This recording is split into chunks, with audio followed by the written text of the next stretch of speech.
a Chelsea legend, a leader, an icon on the pitch. Now he's taken a delve into management, his second year in football management. First year was at Derby, came 6th, just fell short of promotion with Derby with a good squad, a young squad. Half of them players were for Chelsea, so it's interesting how I think he's going to get put into management and use some of the players that he had at Derby and put them into the Chelsea structure, and how he's going to change the way Chelsea are going to be thinking, change the way Chelsea's going to actually go around their business this year, because obviously they've got that transfer ban. It's going to be a rule within this first season under the Lampard revolution. We cannot buy any players, we have to use the team put across to us. We cannot buy anyone, we can only sell. I'm looking to sell the likes of Morata, the likes of Jorginho. We can't sell Jorginho, so he'll be gone in the second season. The way this series is going to work, 3 to 4 episodes a season. It's obviously episode 1 of Lampard's Revolution. Hopefully you guys do enjoy it. If you do, make sure to smash a like. Make sure to subscribe if you guys are new around here. And hopefully you guys do enjoy. If you do, leave a comment down below. Anything I need to improve on. Let me know if you want any people that haven't played in this episode to get a chance. But as you see in front of you, Chelsea ponder new boss Lampard. In real life, Frank Lampard is going to have a brand new start in management, delving straight into the deep end and see how he's going to do. We've got the pre-season tournament invite to see how Mr. Lampard, how Frank Lamps would go across and set up his team in the pre-season, see who he prefers to play. We can see who he prefers to put in his team, see who he can give the likes of Mount, Loftus-Cheek, Odoi, Tomori, Reece James the freedom to play in the team, because you know recently big money for Roman Abramovich has been the way forward. However, he is going to be playing these youngsters, I reckon, this year. So we're going through the squad. I went through the squad and thought, how would Frank Lampard think about it? So obviously, the following players in front of you who I am going to be recalling are going to be at Chelsea this year. I want to make it as realistic as possible for you guys. So I want to go ahead and recall everyone that was there. So you got people such as Zuma, Baba, Bakayoko, Moses, who I'm going to be recalling. Don't know if he's going to play Victor Moses, but it's very vital the part when Jose Mourinho won. You've got Victor Moses, you've got Kennedy, Mason Mount, Ola Aina. I didn't end up recalling him because he is still at Torino in real life, so I'm going to leave him there as it is.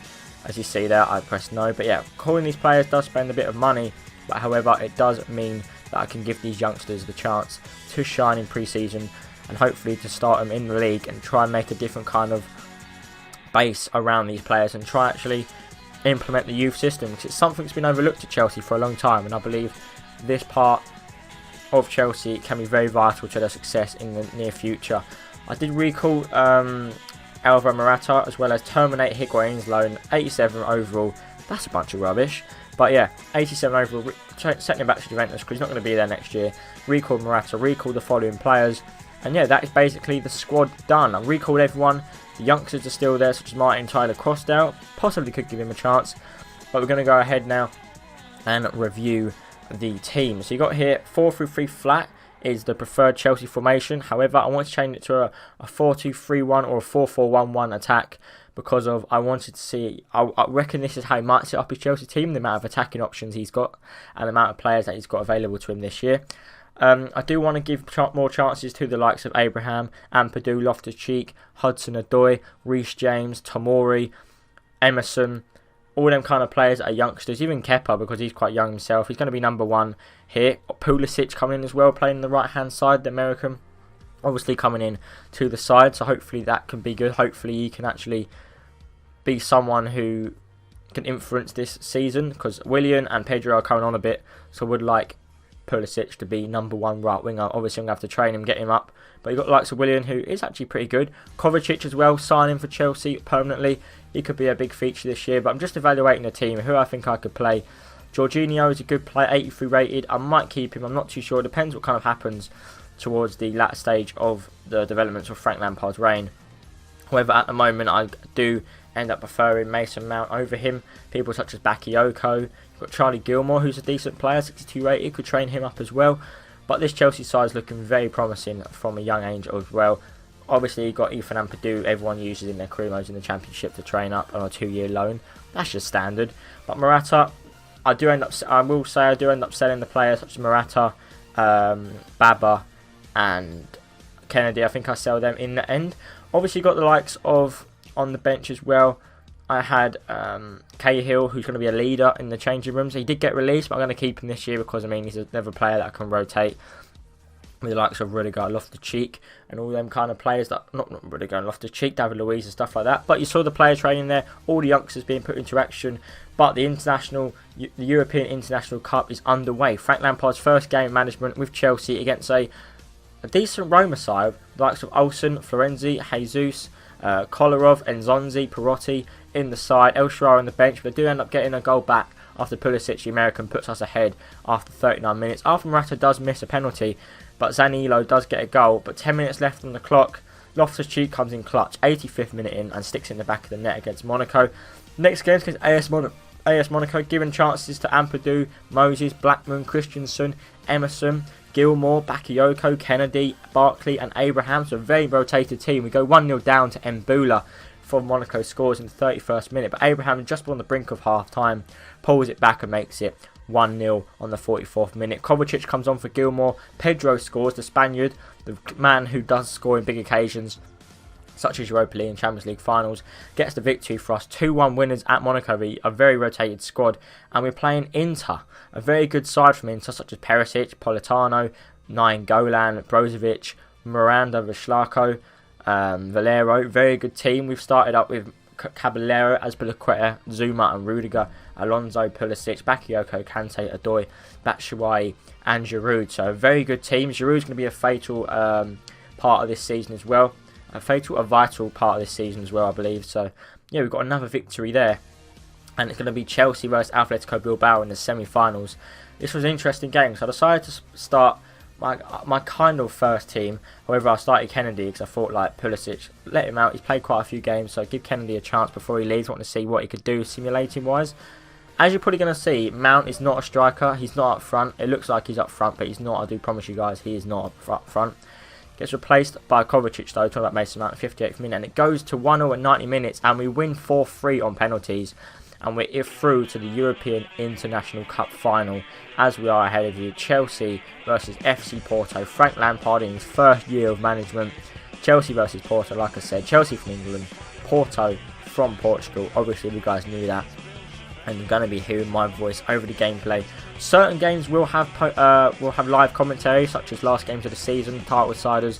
But I feel like just because this is like a friendly kind of thing, it's going to be post commentary. Also, if you guys are wondering what's going to be occurring in both, like in each video, it's going to be, this video is kind of like an introduction to the series, and then the second episode will have 6 to 7 matches edited down into like 20 minutes worth of footage. And I'm going to be putting that through to you guys so you guys can see the progress through the season. Also, I'm going to simulate quite a few games because I want to get this, I'm going to play most games, but I'm going to just record some of the best games, the best matches, 3 to 4 episodes of series, so we can get that through. But 1 minute in here, Azpilicueta sticks up the line to Pulisic. He cuts back, feeds into Ruben Loftus-Cheek. Look at this footwork from Loftus-Cheek. Slalom past their defenders and just cuts it back to Tammy Abraham, the Englishman from Villa, recalled from loan, sticks it in the back of the net. Chelsea 1, Porto 0. That hairline is absolutely bonkers, and needs to take some stuff. It needs to get a bandana on like KSI does. But yeah, we stick it in the back of the net. Abraham scores with his left peg. Lovely footwork there from Loftus-Cheek, playing in the higher, just behind Mason Mount, but a high midfielder out of the two than Kante and Loftus-Cheek. And Frank Lampard's reign as Chelsea manager and his tenure has been very, very good. But however, literally 2 minutes after kickoff has happened, Brahimi whips the ball in. Who's there? Morega's there. Emerson unmarked. It wasn't even marking. It wasn't even goal side. Morega, an absolute bullet of a header. What a strike from him himself. Bounced straight off his forehead into the back of the net. And Porto get back 1-1. And what a header from Morega. Look at that. Kepa beaten. Maybe could have done a bit better in my opinion, but beaten nevertheless. Pulisic gets that ball back. Loftus-Cheek is going to feed it back to a bit of a 1-2 there from the Americans. He's got bags of pace, bags of space as well. He's going to cut it back. Can't really get there. Tammy Abraham though is going to get back on that ball to Mount. Mount's going to slide through just onside. Hudson-Odoi 6 in the back of the net on the turn. Goalkeeper had nothing to do with that. He couldn't even get down, didn't even know it was going to happen. Unexpected. Mason Mount sets up Hudson-Odoi. The two young players linking up, as well as Tammy Abraham making this attack happen, whipping it in from the wing.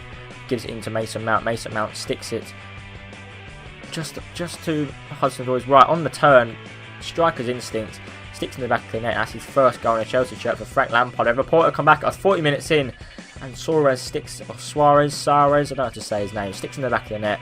2-2, 40 minutes, and we are literally, we cannot get a break. Every time we score, they come back at us, which is good, competitive football, but we can't really do much about it. So they come back at us. Porto level pegging, 2-2. Absolute great header, to be fair. 2 headers they've had, 2 chances. This is really their 2 chances of the game they had. 2 chances, 2 goals, and we come back at them 5 minutes after, just before half time. A good ball and a good interchange between Loftus-Cheek and himself. Abraham, Loftus-Cheek and Kante. Abraham turns from a ball from Hudson-Odoi. The youngsters, the English youngsters of this Chelsea campaign have been absolutely superb in this game in the final. Swapping the ball, 1-2, Hudson-Odoi to Abraham, sticks in the back of the net on his right foot, top bins. And there you go, 3-3. However, Porto come back at us once again, the 65th minute. Hector Herrera gets it down to Abubakar. Into Adrian, left foot driven, Kepa's nowhere near it. His fellow Spaniard sticks in the back of the net. And that is Chelsea 3, Porto 3 after 65 minutes. And we do decide to bring on Alvaro Morata for Hudson-Odoi. And within a space of 6 minutes after that goal, Porto get the ball down. Alex Telles whips the ball in, and Marega is there once again. But Abubakar was there again, nearly scored. However, it did come off Zuma, the final touch, who does get given as a Zuma own goal. We are 4-3 down after 6 minutes, being 3-2 up after taking the lead into half time. 4-3 down. Chelsea 3, Porto 4. How would we respond? Well, it's literally 3 minutes after Marcos Alonso gets down his left hand side. He's going to look for a cutback. He does. Michy Batshuayi cuts it back to him. Shoots, saved. It goes up for a corner. Good save by the Spaniard Casillas. Nice to see him back out on that pitch. Pedro, though, with the corner, whips it in. Who's there? Timi Bakayoko heads it. 3 headers, 3 goals in this game. Literally, I'm not going to lie to you, there wasn't many chances. When there was chances, clinical finishing on display. This is a proper final. Chelsea 4, Porto 4. Bakayoko gets there, and that is how the game would end. And we go straight into penalties. Alvaro Morata, the Spaniard, sticks in the bottom right-hand corner. Hasn't been the most reliable for Chelsea recently. Whoever does put it in the bottom corner. And Alex Telles does step up. He shoots, and Kepa's equal to it.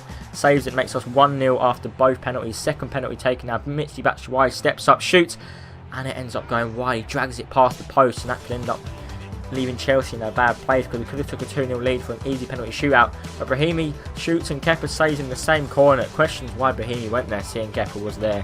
However, quite a cheeky chip down the middle, and he does make it 2-0 after pondering on that scoreline. Chelsea 2, Porto 0. Otavio with a long run up to the left hand side here, trying to psych out Kepa. Kepa trying to psych him out. Who's going to win the battle? The Spaniards, and he sticks it in the bottom left hand corner. A lot of Spaniards in this game, a lot of Spanish players, not gonna lie. Another Spanish player, Pedro, but he misses, and it gives Porto the chance to level up his penalty shootout with Adrian, another Spaniard, against Kepa. Right foot shots, no messing around in the corner. No chance for Kepa, went the wrong way. And another Spaniard, Marcos Alonso. Jesus Christ, maybe we got, slots it in, no messing around, a nice finish into the bottom left hand corner. Kepa now gets Hector Herrera, not a Spaniard, he's a Mexican. The centre midfielder steps up, a bit of a weird run up, does shoot. It's cool as you like, ice cool from the Mexican, sticks in the bottom left. And the American Christian Pulisic looking where to put this. I thought, let's try top right, let's shoot. And he saves it from behind the line, but keeps it from going in. I can see us, if they score this, it is all over. 3-3 tie, which is 5th penalty, they shoot. Kepa, strong left hand down to his left hand side, saves it. And what a save it was. And Zuma steps up, scuffs his shot, but sometimes the shot you scuff end up being better than the ones you strike cleanly, and makes it 4-3. Andrade is going to be stepping up now. Will he put it in the back of the net? Kepa trying to cycle him out, moving side to side. Kepa does dive the wrong way, and it doesn't even hit the net. Does that bother anyone? It literally just hit the frame and went out. N'Golo Kante, not known for scoring very often, but sticks it in the bottom left hand corner. Casillas went the wrong way, and this is getting really tense now. Eder Milito coming in for a penalty, shoots. Kepa wrong footed again, goes the wrong way. So this penalty shootout is a proper penalty shootout. Bakayoko, no messing around from him. This is probably one of the best penalties ever taken in the game. Slotted right side, keeper done for. The net looked lovely there. Puts it in the bottom hand corner. Bottom hand corner of the right hand side of the goal, and so does Felipe. He thinks he can do it. Anything he can do, I can do better. Ethan Ampadu stepping up, the man with the fresh barnets down the middle, shoots, and that could be it for Chelsea. Ethan Ampadu, the Welshman, puts it down the middle. And Elite, don't know who this guy is, Diego Elite, he's the captain. Whoever the captain misses, Kepa saves it, and that's the first bit of silverware for Frank Lampard at Chelsea. He's not really going to count it, but it matters, you know. Pre-season, a good pre-season is always good for a side such as Chelsea. Frank Lampard, give him a bit of confidence going into the season, start seeing the players who he wants to sign, the players that he wants to keep. So players he wants to sell as well. So people that did excel and perform in the pre-season, I know who they are. You guys probably see who they are. And hopefully they can be put into the actual season and we can start off strong in the season. But that's his first bit of silverware won. 7-6 on penalties, 4-all. What a final. You guys let me know down below if you guys enjoyed the gameplay of this final. Absolute extraordinary final. I'm not going to lie to you guys. Wow, you see all the players getting their medals, all the accolades. Azpilicueta, Dave, the Spanish right back, the journeyman, the Chelsea legend, the Chelsea icon, well, not a legend really, but you know what I mean, of this career mode, is going to lead Frank Lampard and Chelsea into glory, hopefully. High-fiving his teammates such as Marcos Alonso, probably a best friend at Chelsea. Is going to lift the cup. Oh, yay, and that's what Frank Lampard wanted to see. Chelsea lifting the cup after their first pre-season tournament. Chelsea end up lifting it, and it's just absolute joy from. Look at the players, they can't contain themselves. Willy Caballero at the back, but absolutely mental, like he done anything in the tournament, you know, and that's all Willy Caballero is. He's a shot stopper, he's a penalty saver, and he's a glory hunter. Thank you, Caballero. Look, he doesn't even know what he's doing. He's the wrong way, mate. Here we go. But the second match we're going to be playing in this game is against Manchester City.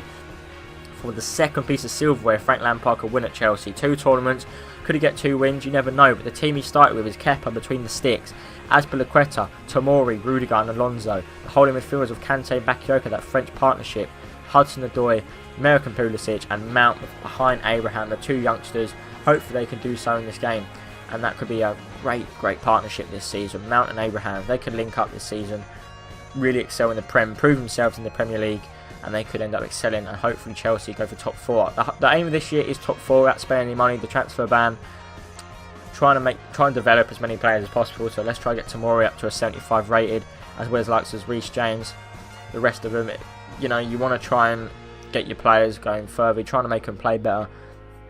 And I don't really know why this is actually taking forever. This is probably my bad on the recording part and the editing part, but oh well. You know, if you guys weren't sure who we're playing, we are playing Manchester City.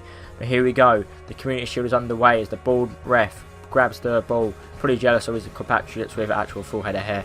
But here we go. Manchester City versus Chelsea. Kyle Walker still has a really stupid haircut in this game, considering that he is actually losing his hair in real life. But as you see ahead of you, player debut Kalidou Koulibaly is signed from Napoli, 75.5 million. In real life, it's their rivals that won in Manchester United, but company has gone to manage Anderlecht on this game. I have updated everyone manually, so I hope you guys do respect that. But here we have it, the FA Community Shield. You've got the refs there, you've got the 4th official, you've got the teams, and here's the lineup. As you guys saw, between the sticks, you've got Kepa, the back 4 of Azpilicueta, Tomori, Rudiger and Alonso. Sitting in front of them, Bakayoko and Kante, the wingers of Odoi and Pulisic. And sitting behind Abraham is Mason Mount. I don't know why Abraham's sitting behind Mason Mount. It's the other way round, I do promise. But yeah, Mason Mount and Abraham.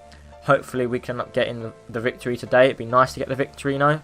Hopefully get some sort of silverware before the season starts. A bit of confidence. Mason Mount shakes Leroy Sané's hand as the match sets up. And here is City's setup. Here's City's lineup. Starting 11. Rodri on the bench. I have updated it, like I said. Ederson between the sticks, Walker, Laporte, Koulibaly and Mendy sitting in front of the, well, I guess it's a 4-3-3. De Bruyne, Silva and Fernandinho, and up top, Sané on the left, Sterling on the right and Aguero through the middle. But starting away, 8 minutes in, Pulisic wins his header, but he gets taken down by Fernandinho. I thought it could have really been a penalty. That was quite harsh for not to get anything for that. We have a Man City breakaway, as they always do. Silva, good boy behind Marcos Alonso, managed to read it. Just come back out 9 minutes in to N'Golo Kante. N'Golo Kante's going to look for a player. Abraham turns.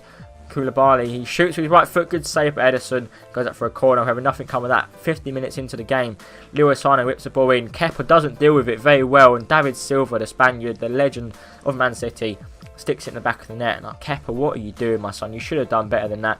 But literally 7 minutes after that, we try counter-attack, Mount with a misplaced pass, Walker's there to squander it up. Sterling can't get anything on it. A good ball by De Bruyne, a good play by Sterling. They're running rings round us, and Sané heads in on the back of Azpilicueta. I'm quite happy. Not even quite happy, but I'm quite astonished they managed to head that in the back of the net, and that was it. We lost 2-0. Nothing else happened. Just me controlling the game, trying to get the ball into the box, trying to create chances, but literally the ball just came back at us, and we end up losing that game 2-0 to Manchester City. But nevertheless, first game of the season away at Villa Park, new promoted side. They've signed 2 players from Spal and Fenerbahce, I believe that's it. Weren't Fenerbahce, I'm blind. However, we're playing Aston Villa at Villa Park. Chelsea away in our bright yellow strip. That attracts the flies, that attracts the bees. You name an insect, they're on our shirts right now, standing still in the wind. However, Villa Park, Tammy Abraham's old stomping ground. Can he perform here? Can he get a goal? But yeah, we are playing at Villa Park at Loftus Road, at Villa Park. Matt Targett, a new signing for them as well. Conor Hourihane, I have to look for him. Jack Grealish as well, you have to be careful of them. The keeper's absolutely massive. Callum Hudson-Odoi shaking a hand, straight into the game. 7 minutes in, Kante skips that challenge on his right foot, shoots just over the bar, and we can't do anything about that. Kovacic comes round him. A nice little nutmeg for Kovacic. Callum Hudson-Odoi should really be a goal, and Abraham feeds in his fellow Englishman. A left foot shot from him here as well, and it goes wide. And after 2 chances, I believe we should have really been 2-0 up after them, but that's alright. He'll develop, he'll score them. However, 4 minutes after, Kovacic, a great goal, flicks in the back of the net, gets his left leg there. Absolute superb awareness of Kovacic and where he was, and great ball by Willian as well, good awareness. And this is the kind of player I want us to play. You guys see it right up from the back. Not necessarily a goal, however, this is the play I want for us. Counter-attacking football on the front foot. Marcos Alonso cuts in the right back. He's a very attacking right back. However, he will need to defend. But this is the save of the match. What a save by Kepa. Falling down to his feet, off his chest. Awareness of where his body placement. What an absolute don. He saves that, flicks it onto the bar. Pedro whips that ball in. Their keeper does exactly what Kepa done last game. Flicks it out. And Aston Villa end up losing 2-0. We get our first 3 points of the campaign. And that can't feel any better, to be honest. We end up coming away with 3 points first game of the season. And next episode, you guys see, we will be playing Arsenal at Stamford Bridge, and you'll see a collection of other games. But yeah, if you guys did enjoy, please make sure to smash the like button, subscribe for more content on the channel, more career mode content, more daily streams and stuff like that. But thank you all for watching. If you guys did enjoy, like I said, please make sure to smash the like button, subscribe for more content on the channel. Thank you guys for watching. Hopefully you guys enjoy this concept, and I'll catch you guys in the future. Thank you for watching, and it's been your boy Bakes. Peace.